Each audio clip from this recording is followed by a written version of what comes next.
সেই ছোট্ট হাদিসটি হলো, আলাইকুম বিসিদক, তোমাদের উপরে অর্থাৎ মুসলিমদের উপরে সত্য কথা বলা অপরিহার্য। সত্য কথা অবশ্যই বলতে হবে। আমরা মুসলিম যুবক ভাই এবং বাবাজিরা, মা বোনেরা আছে এমন, কোথায় কোথায় মিথ্যা কথা বলি। এটা মুসলমানের পরিচয় নয় যে আমরা কোথায় কোথায় মিথ্যা বলবো। 5টা কথা বললে একটা সত্যি, তার মধ্যে 4টে মিথ্যা। এটা মুসলিমদের পরিচয় নয়। মুসলমান যাবে, জীবন যাবে, সত্য কথা বলে জীবন যা, শহীদ হয়ে যাব, কিন্তু মিথ্যা বলবো না। মিথ্যা বলে নিজের দিলটা কালো করব না।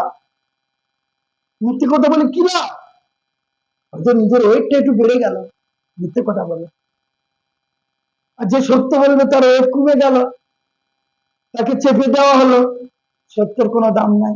সেই জন্য কোনো যায় আসে না, কিন্তু সত্য বলে জীবন দেব, জীবন যাবে, সত্য কথা বলে যাব, মৃত্যুর আগ পর্যন্ত সত্য কথা বলে যাব, কিন্তু মিথ্যার আশ্রয় নেব না।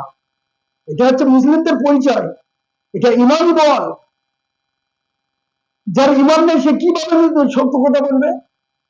ইমান থাকলে তো সত্য বলবে, ইমান নেই কিভাবে সত্য বলবে?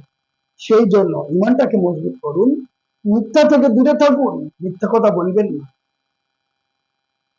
মিথ্যা কথা বলা মহাপাপ, কবিরা গোনা।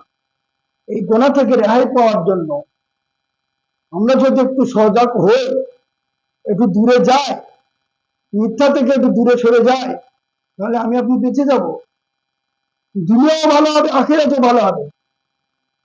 সেই জন্য আমরা একটু চেষ্টা করব যাতে করে এই মিথ্যা থেকে দূরে থাকা যায়।